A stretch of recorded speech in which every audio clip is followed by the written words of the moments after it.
রাত্রির 11টা বাজে, এই যে এখনো এরা গেট রেডি করছে, এখন মেলায় যাবে তাই তো? হ্যাঁ 11টা, সত্যিকারের 11টা। তাহলে কি আমি মিথ্যা কথা আমরা বললাম এখন নাকি? সতীমায়ের মেলায় যাব, পুরো ডট 11টা বাজে।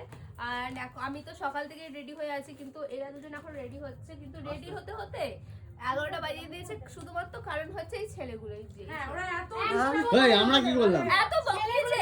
হয়েছে এটা ওই আমরা কি করলাম? ও হেল্প করছে, ওই ছেলে হেল্প করছে, এই চলে ছেলে। না গো তো আমরা এই জন্য এদেরকে বলেছি বাদরের দল এরা, ঠিক আছে? এত বকাচ্ছে, এত বকাচ্ছে। এই পুতুলটা কোথায় গেল? ওই তো চিকি কোথায়? চিকি না চিকি ইন দা কি বলবো? প্রিয়ার একটা পুতুল আছে, ওর নাম চুকু।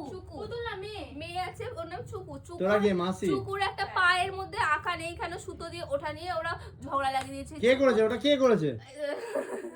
কে? ক্যামেরাম্যান করেছে আর সৌরভ। আর আমার দিকে চলে আসে এরা আর ওই যে মিঠুন দাকে নিয়ে ঝামেলা করছে যে তোর চুকি চুকি চুকুর না পায়ে কেন, একটা পায়ে কেন সুতো নেই, এই নিয়ে এরা ঝামেলা করছে। মানে আমি ভাবছি কোন বাচ্চারা চলে এসেছে এই ঘরের মধ্যে ক্যাচর ম্যাচর করে যাচ্ছে, খিচুড়ি স্কুলের মতো। এক মিনিট হয়নি এখন আপনি কাম ছিঁড়ে যাচ্ছে আমার কিন্তু এখনো ওদের গেট রেডি শুট হয়নি কমপ্লিট। জানি না আজকে মেলায় আমরা কি দেখবো, আদৌ কি কিছু দেখতে পাবো প্রিয়া? আই ডোন্ট নো, চল গিয়ে দেখি। আমরা রাতের চা খেতে যাচ্ছি। আমি নিজেও রাতে মেলায় যাই নাই কোনোদিন, তাই আমি জানি না কিছু দেখতে পাবো নাকি। হে ভগবান, কি যে হবে, আমি তো খুব ভয় আছি। আদৌ হবে তো মেলা?